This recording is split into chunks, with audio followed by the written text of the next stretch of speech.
श्री स्वामी समर्थ. स्वामी समर्थ अनुभूती या चॅनलमध्ये आपलं स्वामीमय असं स्वागत आहे. जर चॅनलला सबस्क्राईब केलं नसेल तर लगेच सबस्क्राईब करा की जेणेकरून आपल्या चॅनलचे नोटिफिकेशन तुम्हाला सर्वात पहिले मिळतील. दत्त महाराज.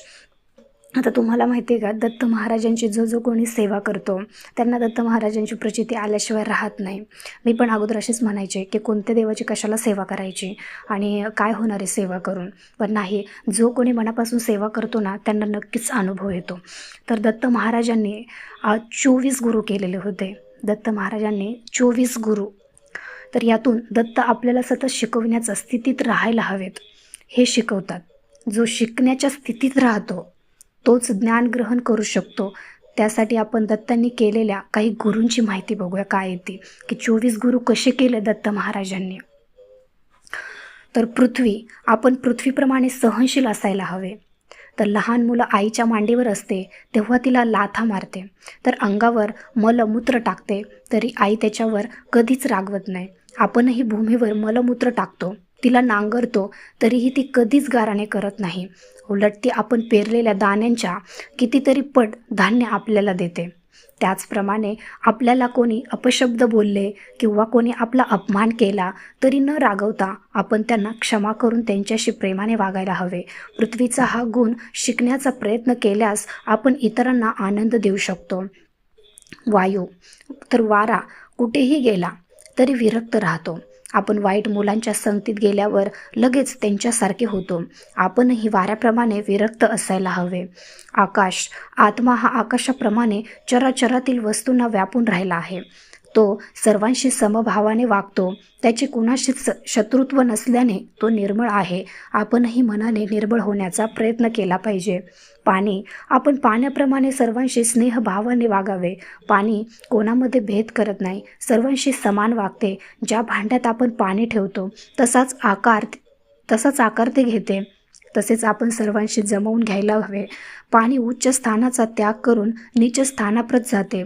त्याप्रमाणे आपणही आपल्यातील अहंचा त्याग करून शरणागत व्हायला हवे. अग्नी अंधकाराला नाहीसा करतो. आपणही स्वतःच्या आणि इतरांच्या जीवनातील अहंकाररूपी अज्ञान नाहीसे करायला हवे. तसे झाल्यास आपण स्वतः आणि समाज आनंदी जीवन जगू शकतो. अग्नीची उज्ज्वला क्षणात नाहीशी होते.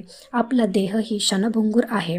त्याचा खोटा अभिमान बाळगण्यापेक्षा देवाचे अस्तित्व मान्य करावे. देह आज आहे आणि उद्या नसेल, पण आपल्यात असणारा आत्मा आजही आहे आणि तो अनंत काळ असणार आहे याची जाणीव आपल्यात जागृत करण्याचा दिवस म्हणजेच दत्त जयंती होय. बघा, चंद्र स्वतःच्या शीतल किरणांनी इतरांना आनंद देतो. आपण आपल्या प्रत्येक कृतीतून इतरांना आनंद द्यायला हवा. आज आपण स्वतःला याची जाणीव करून दिली पाहिजे आणि दत्तालाच प्रार्थना करावी.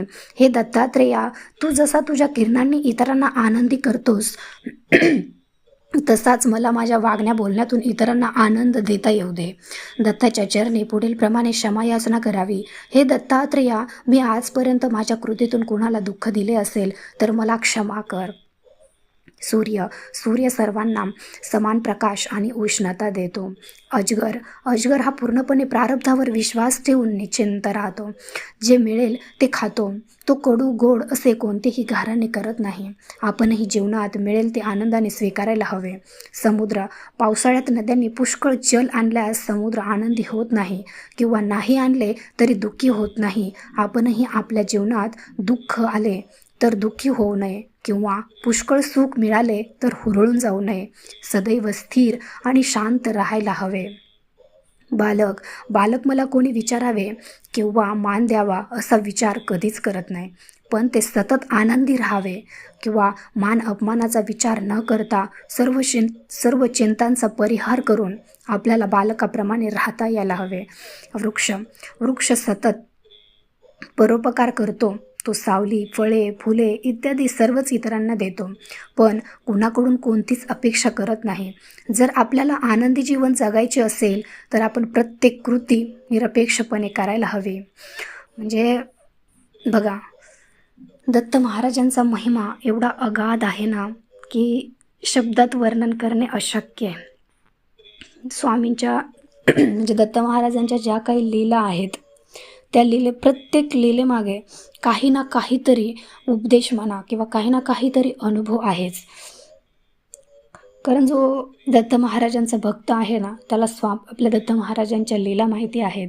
दत्त महाराजांचे गुरु कसे होते आणि आपण कसं आचरण ठेवलं पाहिजे रोजच्या वागण्यामध्ये, बोलण्यामध्ये किंवा आपण कृती करतो त्याच्यामध्ये. आपलं आचरण जर चांगलं असेल ना, तर आपल्या प्रत्येक चराचरात आपला परमार्थ असतो. म्हणजे आपण जेव्हा सेवा करतो, तुम्ही काही जणांचं ऐकलं असेल, म्हणजे काहींचं बोलणं ऐकलं असेल की मी काहीच देवधर्म करत नाही, मी कोणत्याच देवाला मानत नाही, मी काहीच सेवा करत नाही, पण तरी पण त्याच्याकडे बघा काहीच कमी नसतं. म्हणजे तो देवाला मानतच नाही, तरी पण त्याच्याकडे काहीच कमी नसतं. मग असं का होतं? तो त्याचे कर्म चांगले असतात. ज्याचे कर्म चांगले असतात त्याच्याच पाठीशी परमेश्वर असतो. मग बघा, जर त्या कर्मात जर देव असेल तर तुम्ही कर्म चांगले केलेच पाहिजे, तरच त्या देवाला तरच त्या तुमच्या कर्माला अर्थ आहे. आणि कर्माबरोबरच आपण गुरूंचीही सेवा, परमेश्वरांचीही सेवा केलीच पाहिजे, तर आपल्या जगण्याला, आपल्या आयुष्याला अर्थ आहे. जसं दत्त महाराजांनी 24 गुरु केले होते, तसं आपल्या आयुष्यात एकमेव असा गुरु आहे की आपलेच म्हणजे स्वामी महाराज.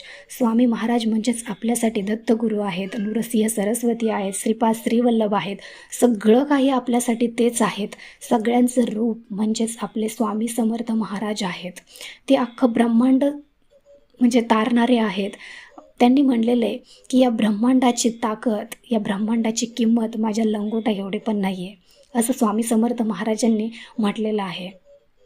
तर मग का आपण एखाद्याची तुलना दुसऱ्यासोबत करायची, दुसऱ्याची तुलना आपण म्हणजे हेच असं उन्हीधुनीच का करत बसायचं? आपण आपल्या कामावर का लक्ष देत नाही? आपलं काम काय आहे की आपलं चांगले कर्म करायचे, सेवा करायची स्वामी समर्थ महाराजांची आणि आपलं आयुष्य जगत राहायचं. जेव्हा काहीच काम नसतं ना, तेव्हा तुम्ही फक्त आणि फक्त डोळे मिटून स्वामींचं नामस्मरण करत राहा. जेव्हा जेव्हा तुम्हाला वेळ मिळेल ना, तेव्हा तेव्हा तुम्हाला वाटतं ना आता काय करावं, या वेळेत काय करावं, तेव्हा फक्त डोळे मिटायचे आणि स्वामी समर्थ महाराजांचं नामस्मरण करत राहायचं. तेही जर शक्य नसेल तर दत्त महाराजांचं तुम्ही नामस्मरण करा. कोणत्या मंत्राचं करायचं? अतिशय सोपा मंत्र आहे तो. दिगंबरा दिगंबरा श्रीपादवल्लभ दिगंबरा, दिगंबरा दिगंबरा श्रीपादवल्लभ दिगंबरा. दत्त महाराजांचा हा अतिशय प्रभावी मंत्र आहे. जेव्हा तुम्हाला वेळ असेल ना, तेव्हा स्वामी समर्थ महाराजांचं नामस्मरण करा, दत्त महाराजांचं नामस्मरण करा. बघा तुम्हाला किती शांत वाटेल. आणि जेव्हा तुमचं एखादं काम जर अडत असेल ना, समजा तुम्हाला आता कोर्टातला एखादा निकाल यायचा आहे आणि तो येतच नाही आहे, किंवा एखादं छोटं काम आहे, तुम्हाला निर्णय घ्यायचा आहे पण तो कळत नाही आहे की मी काय घेऊ किंवा काय नाही आहे, हा की नको, हा की नको, असं जर तुम्हाला द्विदल जर मन असेल ना तुमचं, तर तुम्ही काहीच घ्यायचं नाही, निर्णयच घ्यायचा नाही काहीच. शांत बसायचं आणि स्वामी महाराजांचं नाव घ्यायचं आणि म्हणायचं की स्वामी समर्थ महाराजा, मी खूप प्रयत्न करते निर्णय घेण्याचा, पण माझा निर्णय मला ठाम होत नाही आहे, की म्हणजे काय घ्यावं ते समजत नाही आहे, मी पूर्ण गोंधळून गेलेली आहे. आणि जो काही तुम्ही निर्णय घ्याल तो माझ्यासाठी अतिशय उत्तम असेल आणि चांगलाच असेल, माझ्या भल्याचाच असेल. फक्त तो निर्णय काय आहे ते घेण्याची मला बुद्धी द्या, माझ्याकडून तो निर्णय घेतला जाऊ द्या, अशी स्वामी समर्थ महाराजांना, दत्त महाराजांना प्रार्थना करायची. आणि बघा, हे सगळं म्हणल्याच्या नंतर आहे ना, काय चमत्कार होत होते. जे काही असेल, जो काही निर्णय असेल ना तुम्ही घेतलेला, तो मला मान्य आहे, फक्त तो माझ्यासमोर येऊ द्या. हा तर हा किंवा नाही तर नाही. कुठलाही प्रश्न असू द्या तुमचा, छोटी गोष्ट असू द्या, मोठी गोष्ट असू द्या, दुःखाची असू द्या, सुखाची असू द्या. मी तुम्हाला सांगितलं ना, तुम्हाला निर्णय घ्यायला जरी तुम्ही गोंधळात ना, तरी पण स्वामींना सांगा तुम्ही. आपण कसं म्हणतो ना, आपण आईला सगळं छोट्या छोट्या गोष्टी सगळ्या शेअर करतो, तसं तुम्ही स्वामी महाराजांना सगळं सांगा. भावनिक असू द्या, तुम्हाला कसली अडचण आहे त्याची असू द्या, कसल्याही गोष्टी असू द्या, तुम्ही स्वामी समर्थ महाराजांपुढे जाऊन जर 2 मिनटं बसलात आणि तुमची जर समस्या सांगितली की स्वामी, मला असं माझी म्हणजे अडचण आहे, पण मला त्यातून काहीच मार्ग मिळत नाही आहे आणि मी काय करू मला समजत नाही आहे. बघा, त्या क्षणापासून स्वामी आपल्या नियोजनाला लागतात आणि स्वामींना माहिती असतं आपल्यासाठी काय योग्य आहे ते. आणि जो स्वामींचा निर्णय आहे ना, त्यात आपण समाधानी राहिलं पाहिजे. मग तो कुठलाही असू द्या. मग स्वामींचा चांगला असू द्या किंवा वाईट असू द्या, पण त्या दोन्हीही निर्णयामागं स्वामी आपलं भलंच करतात. म्हणजे बघा, फायद्याचाच असतो आपला. जेव्हा आपल्या मनासारखं होत नाही ना, तेव्हा म्हणायचं की स्वामींची इच्छा होती, आणि जेव्हा आपल्या मनासारखं होतं तेव्हा समजायचं की स्वामींची आपल्यावर कृपा आहे. हे लक्षात ठेवा कायम, कारण स्वामींचे निर्णय कधीच चुकत नाहीत. स्वामी आपलं पूर्ण भविष्याचा विचार करून बोलत असतात, आणि आपण फक्त क्षणिक सुखाचा, क्षणिक मिनिटांचा आपण विचार करतो. त्यामुळं जे काही आहे ना, ते सगळं स्वामी महाराजांवर सोडून द्या, आणि दत्त महाराजांच्या लीलेचा तुम्ही अनुभव घ्या की काय आहे नेमकं, दत्त महाराज काय आहेत. तर ही माहिती तुम्हाला कशी वाटली मला कमेंट करून नक्की सांगा. आवडली असेल तर लाईक, शेअर आणि सबस्क्राईब करायला विसरू नका. भेटूया अशाच एका नवीन व्हिडिओसोबत. श्री स्वामी समर्थ.